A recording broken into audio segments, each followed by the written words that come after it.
So today we're going to be talking about mastering the fundamentals of car count. I am Eric Twiggs, your friendly ATI coach, and want to welcome you to today's session. So let's go ahead and get started.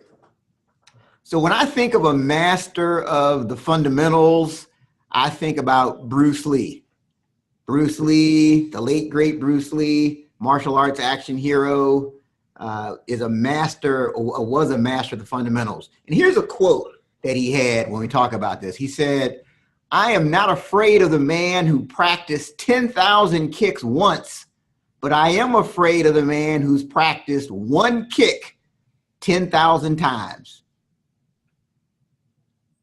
And I really feel like that relates to our conversation today, because many of the shop owners that you'll be working with, that you are working with, they're all over the place. And they get away from the foundational things and search for that magic bullet. You know, most of the new shop owners that enter our program think their biggest problem is that they need new cars.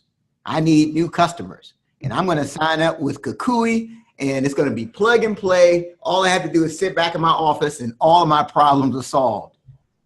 Not so fast. It's really about the fundamentals. And one of the things we teach is to be brilliant at the basics. You know, it's not the fancy high-tech things that work. It's those basic things, those foundational things that we're going to talk about today. So we're going to talk about mastering the fundamentals of car count, practicing that one kick 10,000 times. So you're probably asking, you're saying to yourself, "Hey, Eric, this is great so far, but what's in it for me?" I'll share with you today the daily, weekly, monthly, and quarterly car count strategies that we teach the shop owners. And you'll know if a shop should be focused more on retention and acquisition. Again, most of them cry that they need new cars, but in most cases, they need to do a better job with the existing customers that they have. I'm going to give you an overview of the marketing calendar. We have a marketing calendar on our portal, and I'll show you why it's good for you to just know about it. And you'll learn what we teach as far as how to have the right car count, even when your vendor says it's slow. And I'm sure you've been talking to a shop owner and he says, "Hey, you know, business is really down, but everybody is down. You know, the vendors say everybody in the area is down." Well, that's not an excuse. And we'll talk about those basics that they can be doing to make sure they're busy even when everybody's saying they're slow. Does it make sense so far? Yes? Yes. Yep. All right. So this is going to be interactive from time to time. I'll be asking for feedback, so please talk back to me. All right. Thank you. Let's get to work. So one of the things we teach is this visit frequency report, which I know now on the Kukui dashboard, now the shop owners have access to this through you, but we teach that this is really the foundation of a good marketing plan. And when I look at the visit frequency report and I look at retention and acquisition, I like to use the metaphor of the front door and the back door.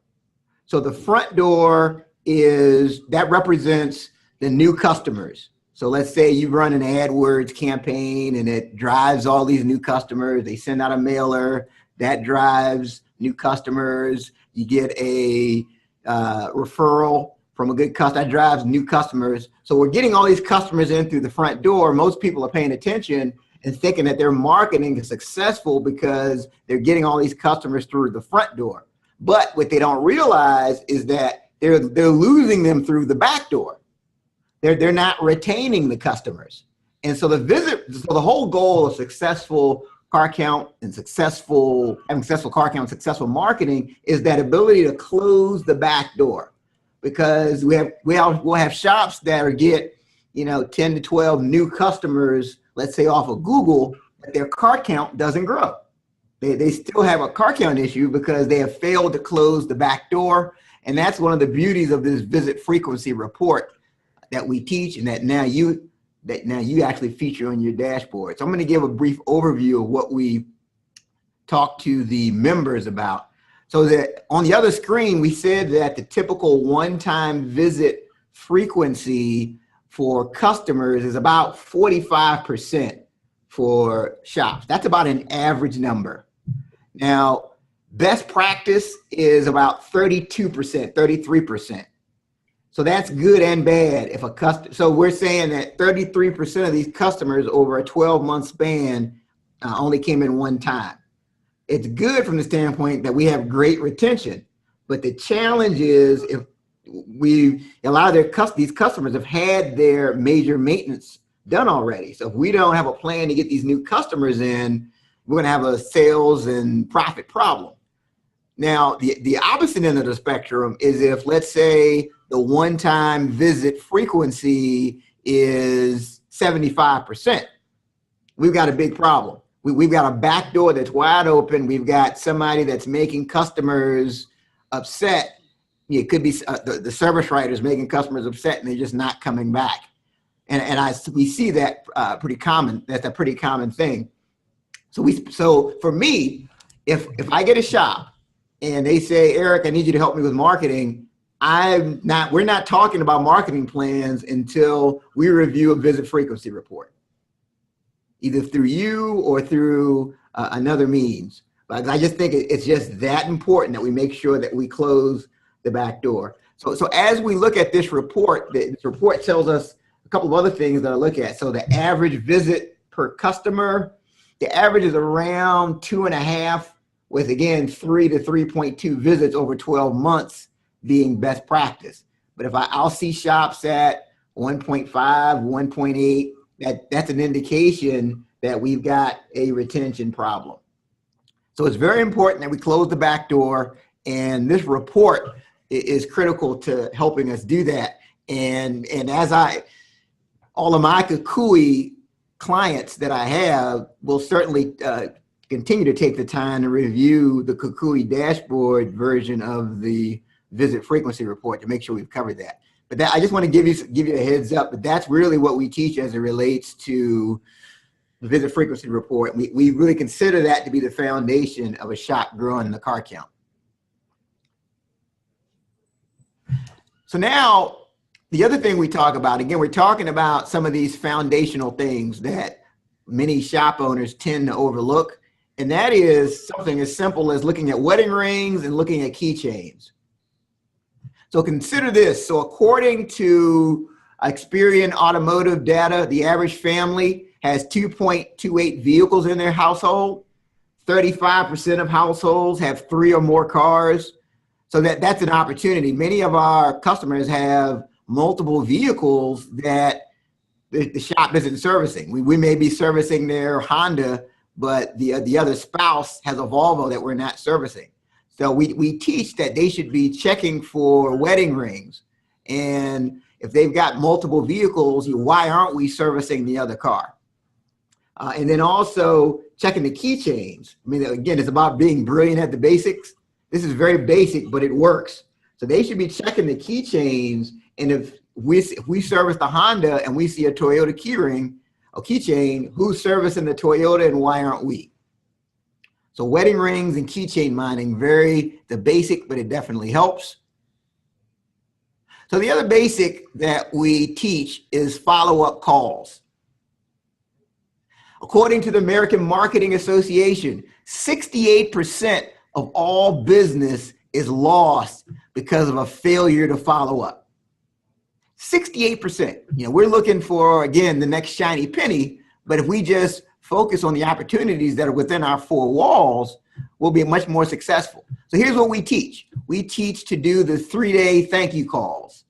We teach that they should be calling customers that have an appointment and reminding them that their appointment is coming up. Well, we also have scripts for all of these calls, but we teach that if the customer didn't show up for their appointment, we do a call to figure out what happened. And then there's the how have you been called, those customers that we haven't seen in 6 months or longer. So those basic things are things that they should be doing to make sure, again, that we're closing the back door and we've got the right amount of cars. Here's what else we teach. Recommended service reminders.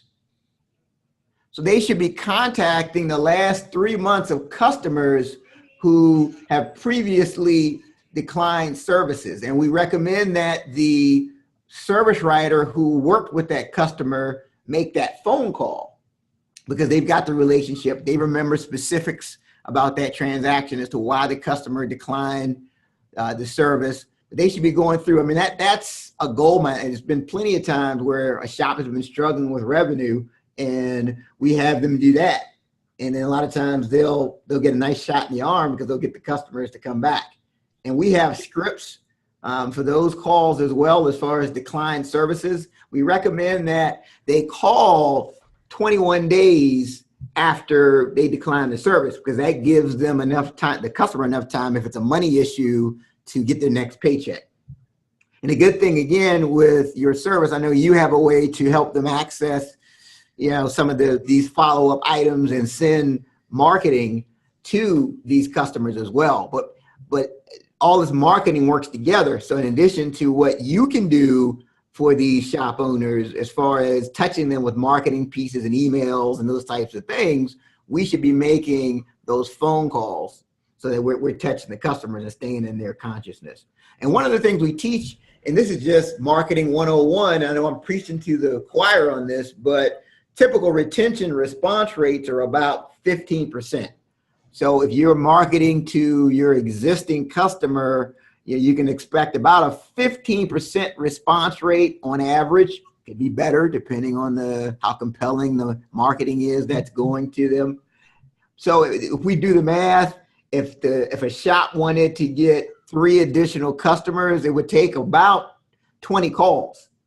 And this is significant because a lot of times the shop owner says, oh, I made 4 or 5 calls and nobody came in.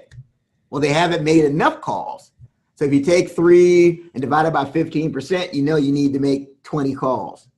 And I've got a bullet here, and this really was inspired by you in your marketing at Kukui. You did this for one of my clients. That bullet that says how to make $26,000 in additional revenue.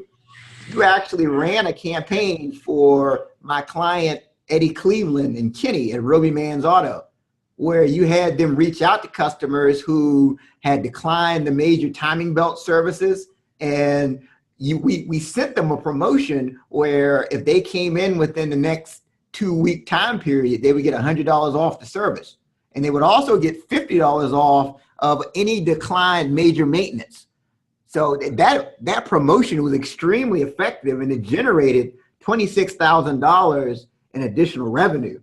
And it's something that I'm going to be suggesting this to my other clients that they partner with you and we run a promotion that's similar because we had a lot of success with that. But again, it goes back to being brilliant at the basics. And that's something that really worked. So at this point, I'll stop and take any questions that you have before we go on. I have a question. Yes. Oh wait, there I can do it. How do you combat, because I'm sure you're used to hearing it as well, the clients who have kind of a rub or aren't really comfortable with offering discounts? Like that promotion that you just mentioned was obviously super successful, yes. But I fear that a lot of times when we would offer something like that, they kind of go back with, I'm not going to give $100 off. How do you reasonably explain that to them? Well, I think they need to have an understanding. So we teach that as a general practice, you shouldn't be discounting your work, right? So if the customer comes in just from a normal transaction, don't give a discount. But sometimes they misunderstand that to mean, you never discount under any circumstances. Well, marketing is a totally different thing. So this particular type of discount is a marketing expense. So it's more of an investment into marketing. And when we show them the potential return on investment, and later I'll show you on the marketing calendar how we can track return on investment. So we take what did they spend on the promotion versus the revenue that came in. Mm-hmm. So for example, on that timing belt promotion, okay, we spent $100, but we got thousands of dollars in business out of it. Right. So when you do the math, you were profitable. So I'd say, to really answer your question, once they see the return on investment and they understand that, and they understand the difference between just arbitrary discounts and a marketing expense, you tend to get around that. Right. That's really good. Thank you. I never even thought of it like that. Yeah, and I would say too, if you give them that explanation and they're still pushing back, just make the coach aware. Right. And definitely, if it's one of my clients, yeah, please let me know that, because we've gone back and forth with this a lot to make sure they understand the difference. But great question. Thank you. What other questions? Hey, Eric, I got a quick question in regards to declined work. We've got a number of shops that are not very good at declined work, meaning they are very spotty. What are some suggestions that you guys talk to them when you're talking to a shop owner and you're noticing that they're not getting enough declined work? What are some suggestions that maybe we can or avenues we can explore with those particular types of shops to make them understand the benefits of obviously suggesting the work, but getting that declined work on every repair that's coming through the store? Yeah, so basically we teach some of the shops that don't have up-to-date management systems where they can actually track the decline work and by running a report. We teach a 31-day lead file. Okay, so they would go out and get like an accordion file folder. They would number it 1 through 31, and let's say today is the 4th. So if they get a decline estimate, they would actually take that estimate and put it in the slot numbered 4, and they would know 21 days out that they would need to go back and make that phone call. That's worked very well and helped give a lot of the shops, and there's quite a few shops that have antiquated management systems that where they aren't able to actually track what's being declined. So the other thing we do is we just really hammer home this idea of the service writer estimating everything that the technician recommends. That's still a big issue. A lot of times the technician will recommend things, but we don't even estimate it and present it to the customer. So the shop owner should really be doing the daily repair order audits, so to make sure we're getting estimates. And so if it's getting declined, then we'll make sure we're filing it and we've got the system to follow up. Does that answer your question? It does. Thank you. Okay, good. All right, we'll take one more and then we'll move on the presentation. Okay, so I'll open it up towards the end for additional Q&A. And also, by the way, you can take this down, my email address, etwiggs, ETWIGGS, @autotraining.net. So once we hang up, if other questions come up, feel free to drop me an email and we'll definitely get the questions answered for you. So now let's talk about oil changes. So this is an issue we run into. The oil change opportunity is really undervalued in our shops. If you talk to some of the long-time technicians and they're just, another oil change. They don't really see it as an opportunity, when the reality is, I'm sure you guys see this, if there's one service that most of our customers are in market for, it's that oil change. So if I have a shop that's having a car count issue, one of the things I look at is their basic oil change competitively priced? So if their oil change, and I still have some of the guys from the old school, their basic oil change may be $59, but Jiffy Lube is doing the same thing for $29. Now, Jiffy Lube is basically using that to get you in the door, and then when they get you in the door, they're upselling you to a more expensive oil service package. But they actually created that competitive advantage by having that lower priced oil change. So that's something I'm checking with the shops to make sure we've got an oil change offer that's competitively priced. And then the other thing, the shops should be refreshing all of the oil change stickers. I don't care if it's a sticker they put on or not, even if it's a Jiffy Lube sticker. They need to be refreshing it and putting it on. It's so basic, but the power of having that shop's oil change sticker and oil change reminder in that customer's window is huge. And it's a basic thing that we're not taking advantage of. And I would say too, as you're looking at promotions, even through Kukui, you can't go wrong by running the right oil change special or oil change related special to the right customers, just because, like we said at the beginning of this part of the slide, most of the customers are in market for the oil change. So another foundational thing we talk about is exit appointments. And this is really where we get into a lot of belief issues. And we teach to use the dental approach. So the customer comes in for, let's say, their maintenance service, and the right way to do it is just like at the dentist office. And they can order, the shops can order these mystery envelopes where they can write the date of their next appointment, and they would just present this to them at the end and say, okay, Mr. Jones, we went ahead and refreshed your oil change or your oil service sticker, and your next service is going to be on August the 4th, and hand it to them. And most of our shops will get 50% or more of the customers that end up coming back. But even if we do a conservative estimate and 25% of the customers come back, we're talking about 12 additional cars that the shop wouldn't have had if they weren't doing this. And this particular picture is a picture of what's called a mystery envelope. So there's actually like a prize on the inside of the envelope. It could be $10 off your next service. It could be a Starbucks gift card, or a paper that says you get a Starbucks credit. It could be a free car wash, but it's something to give the customer incentive to come back. So the shop should be doing the exit appointments. And that's something that we teach that really helps. So when the customers are saying, if you're hearing shop owners saying, oh, I'm just so slow, chances are they haven't been doing this. And next we got a topic that's near and dear to my heart. It's called phone shops. And every study I've seen in the industry reports the same statistic on the first bullet, that 68% of all customers call before they visit a shop. And it's critical. And I hate to say this, but we are horrible as an industry over the phone. Horrible. I look for example phone calls that I can use to say, hey, here's how you do it. But I struggle to find like example phone calls. We're so bad at it.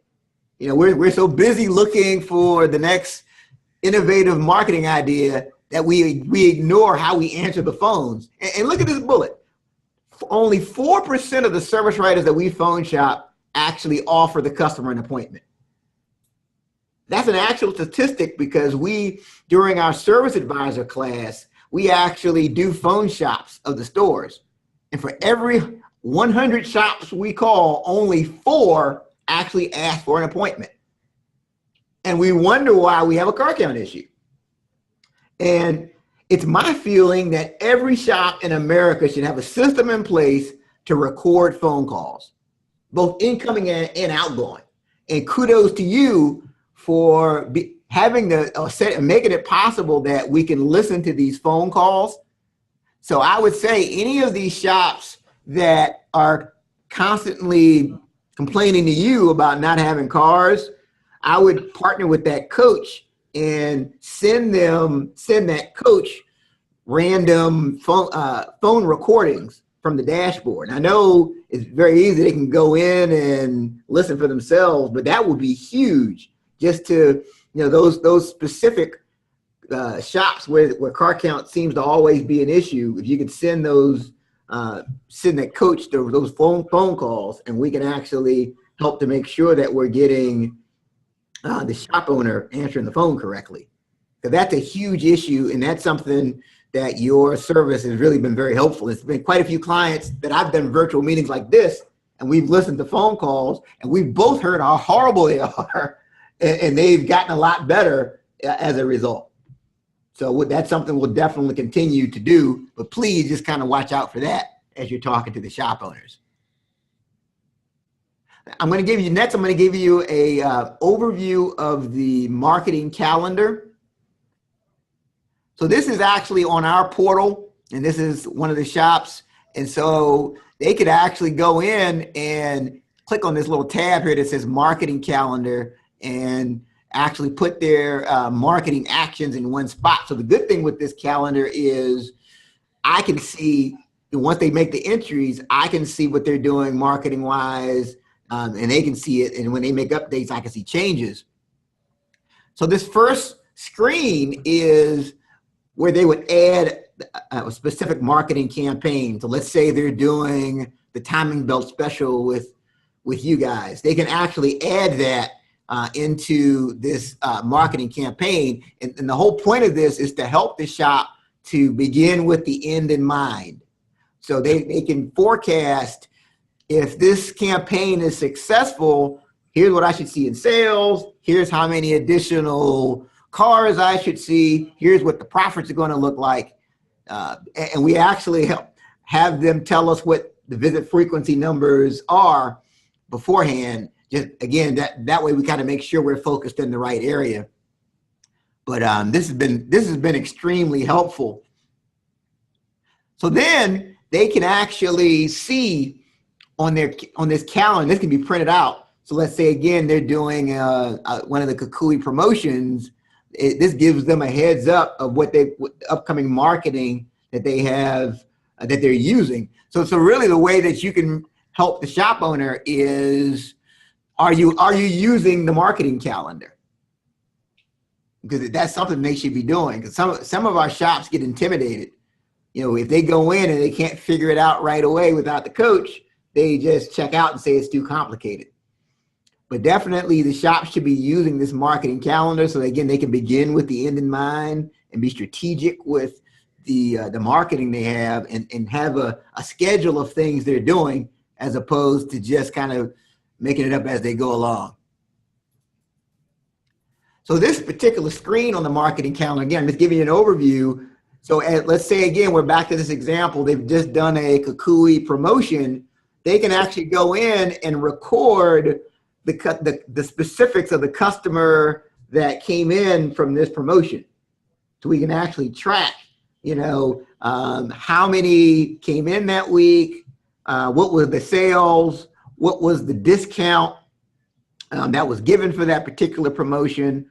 So it just really helps us to track and fine tune the marketing. And then here's the return on investment tracker page. So this kind of answers the question earlier. So if you get someone who doesn't like or isn't comfortable with giving the discounts, this really shows you the true return on investment and helps them to focus on the bigger picture, because I get that all the time. They say, oh, you know, I'm giving away a lot. But then when we go to this screen, well, yes, you know, here's what you gave away, but you got, you know, $3,000 in sales as a result of it. You know, I would say that's worth the investment. But this really spells it out and tells us exactly, you know, what we're getting from our marketing. And we also teach them with their management system. Everybody has the most updated systems have a version of what's called the revenue by source report. So when the customer comes in, you know, what brought you in today? So we can really track what's working, what's bringing them in. They can say, hey, I got this email about this special you guys are running. So it's just another way for us to really measure what's working and track our marketing. And just for your information, we teach that the shop should be spending anywhere between 4 and 7% of their gross sales on marketing. So if we're getting that question of, wow, I don't know, do I want to be giving this discount for marketing? Let's do the math. In a lot of cases, the shops are spending well under 4% of their sales, of their gross sales on marketing related initiatives. So that's something that's good to know as well. So even factoring in what they're paying for the Kukui service should be 4 to, my recommendation is that you're closer to 7%. 7% of gross sales as far as what you're spending. The shops I have, some of the top performing shops, that's what they're in the 7 to 10% range when it comes to what they're spending. But again, this calendar helps to track and measure return on investment. And then, you know, you get every now and then some of our shops, you know, I don't really know what to do. I want to have a marketing plan, I want to have a marketing budget, I want to track my return on investment, but if only I knew what to do. So this particular screen gives them ideas and suggestions as far as what they can do on a daily basis, what they can do weekly, monthly, quarterly, and annually.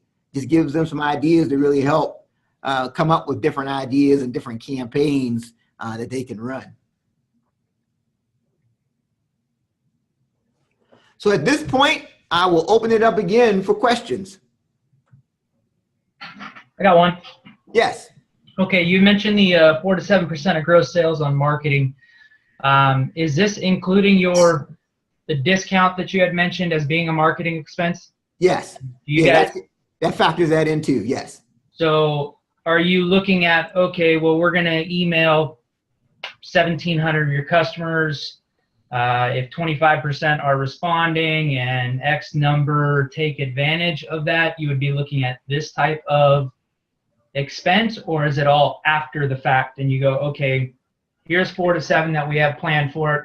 We ran this campaign in this quarter. It incurred this expense, and you deduct it off and then realize what you have left to spend the rest of the year, and you just keep chipping at that, or are you proactive, I guess is what I'm trying to say. Ideally, you want to be proactive with that. We teach to be proactive. So we teach to kind of have the budget in mind beforehand.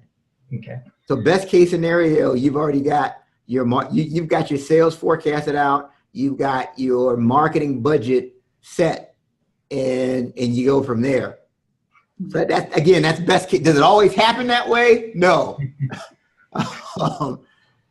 Sometimes some of the shops fly by the seat of their pants, but that's not what we intend. So no, we tend to, we teach them the forecast ahead of time.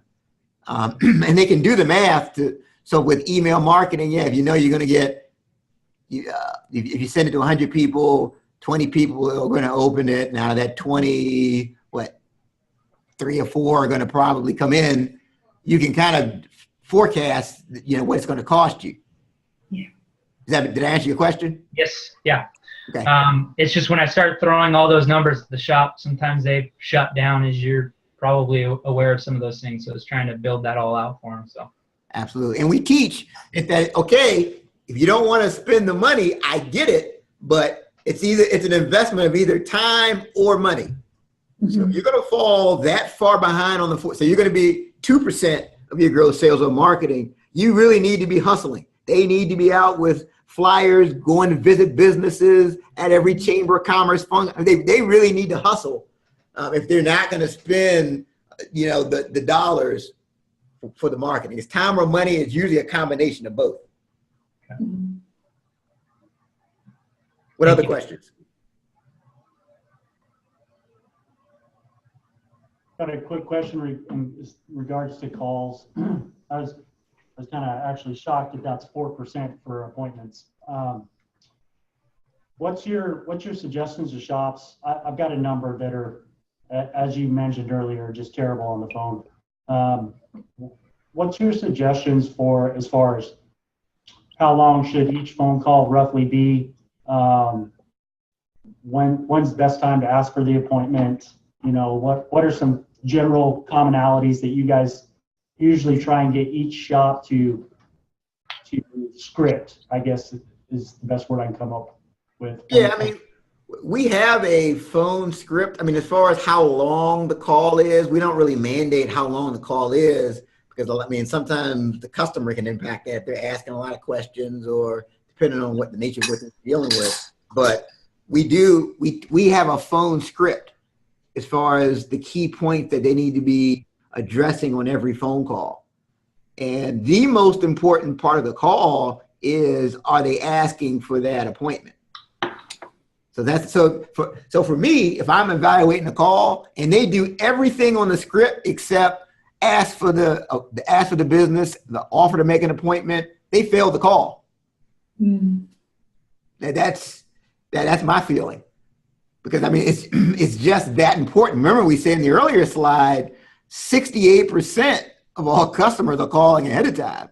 So if we don't ask for the business and they hang up with us and call someone else and they ask, we're out of luck.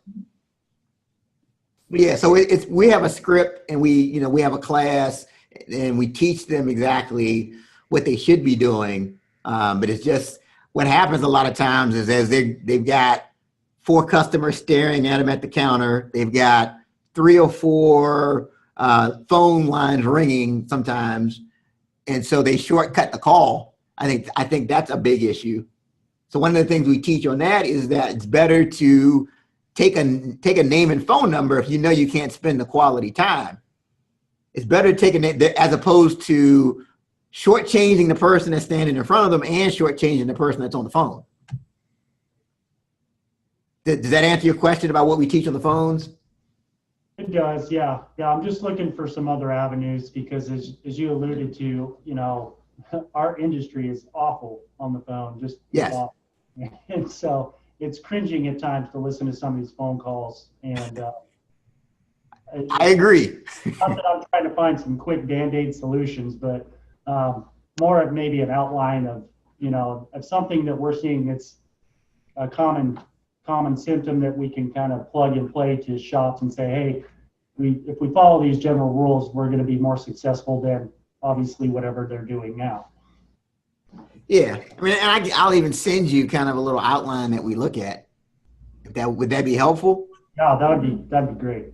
Yeah, I know a number of shops that I could, you know, implement that today. Yeah, and I would say, I mean, the best thing to do too, in addition, would be to partner with that coach, because I mean, phones is at the top of our priority as well.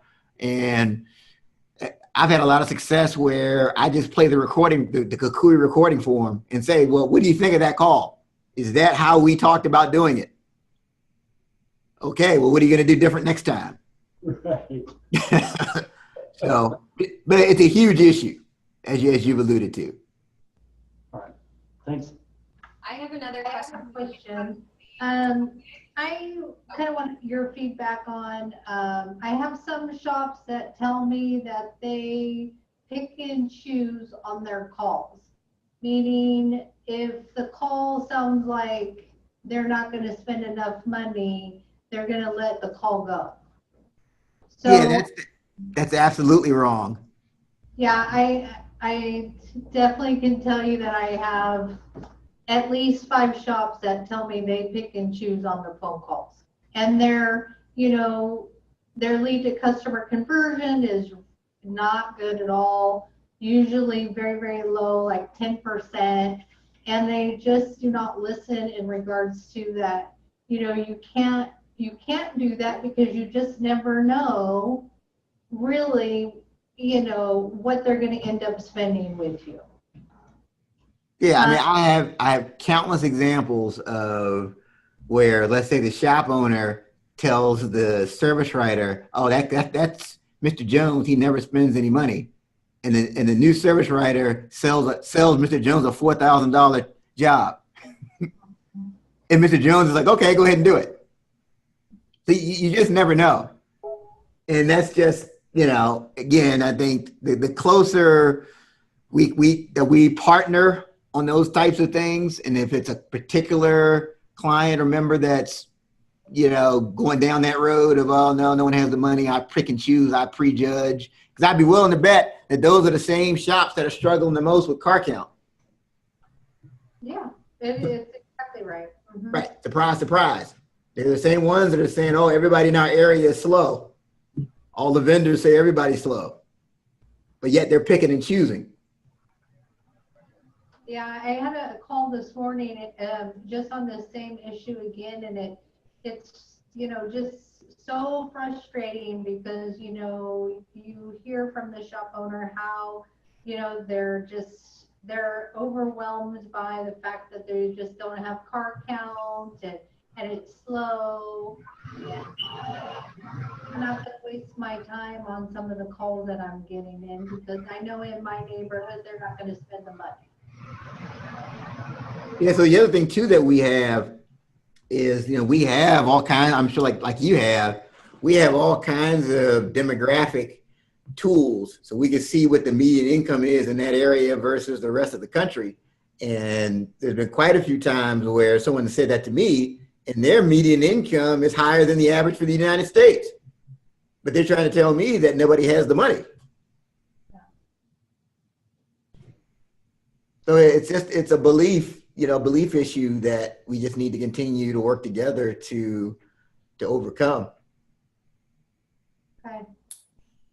But I think, again, the biggest thing is I think the expectation is from some of the shop owners is that, okay, now I've got Kukui, this is plug and play. Where they don't recognize that there's still work that has to be done on their end of the phone to really have the right car count. Mhm. I mean, Kukui is a piece of the car count plan. And from what I'm seeing, it does tend to be working well. Just to give you some insight, I did a poll of the coaches. I'm like, hey, you know, I'm about to do this webinar. Is there any feedback, any concerns that the shops have? Nobody came back with anything. I mean, so I would say that's the shops tend to be, from what I'm hearing, they tend to be happy with what you're doing for them. That's awesome. Yeah, and certainly we'll continue to communicate, and as I get concerns voiced to me, I'll certainly bring that to your attention. Yeah, but I think the closer we work together, I think the more traction we'll get as far as overcoming some of these things. What else? I have a question about decline surfaces and stuff like that. What is the time frame would you suggest after? 7 days after they visit, 15 days, 30 days? When should the shop owner be reaching out to? Well, that's 21. You want to do 21 days is what we teach. So because that gives the customer enough time to get that next paycheck. So like if you do it, if they tell you they don't have the money, and then a few days later you call them back like, I still don't have the money, I haven't gotten paid yet. Mm-hmm. It's not bothering me. So yeah, we teach 21 days. Okay. Yeah, that gives them enough time. I have a question. Yes. So back to phone calls a little bit more. So I listen to phone calls, and this is kind of like the opposite of what we were just talking about. So there really are definitely some people who truly are just time wasters. And it's very obvious from the very beginning of the phone call. And I always wonder, like, I feel for the service writer, because I think they're put in a position where they know that this is not something that's going to result in a sale, but they don't necessarily want to be rude, but sometimes these people will keep them on the phone for a very long time.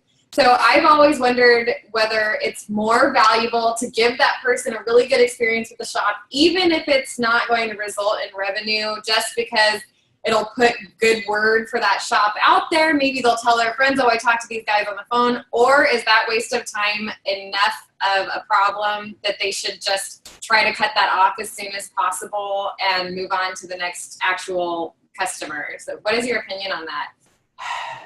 Well, some of it is, I know a lot of the shops get price shoppers where they just want the lowest price. Now, I do think you have a certain percentage of that.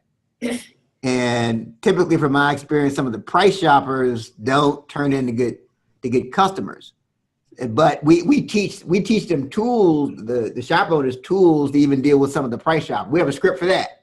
When the customer is insisting on the price, where there's specific things that they can say to help that customer understand that, we really need to see the vehicle so that we don't quote the wrong thing. So you have that. And then some of it too, though, is there's just a general lack of trust that a lot of customers have with the automotive industry as a whole. So sometimes the better we get at building the relationship and those types of things, you can kind of overcome. So if they do the right things during the visit, sometimes some of those walls can come down.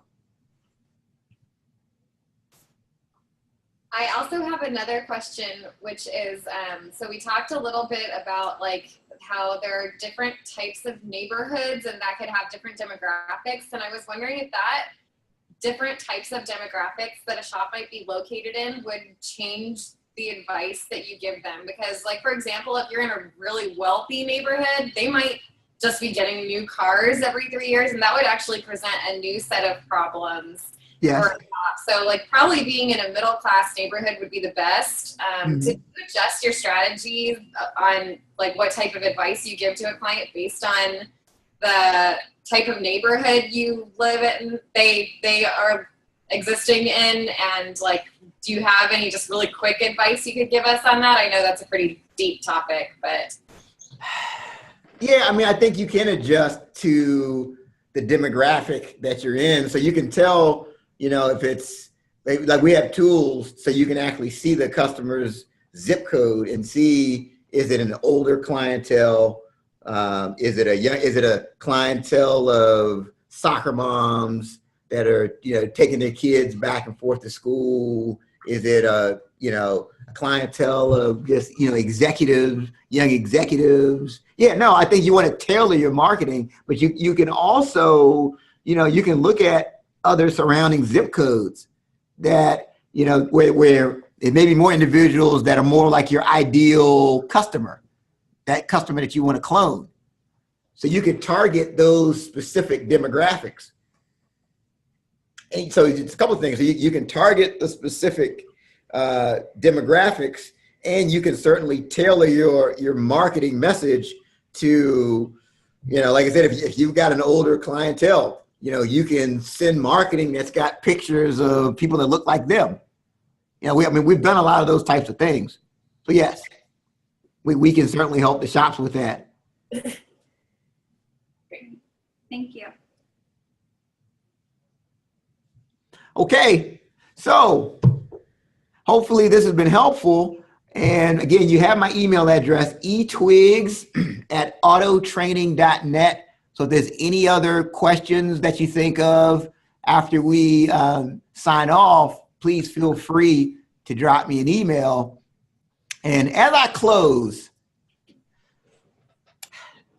I'm reminded of one of my favorite movies. It's called, it's The Matrix, that first Matrix movie. So you had Keanu Reeves and Lawrence Fishburne. You had Neo's character, you had the character named Neo, and you had the character Morpheus. And so there was this pivotal point in the picture where Neo starts to get it, right? The light bulb goes off and he says, "Oh, Morpheus, you know, now I understand. I know the path." And here's what Morpheus said. Morpheus said, there's a difference between knowing the path and walking the path. So it's my hope that I've inspired you to walk the path, and I've inspired you to help our clients to walk the path, not just know the path, so that we all master the fundamentals of cart count. So I thank you for joining me on this webinar, and I hope you enjoy the rest of your day.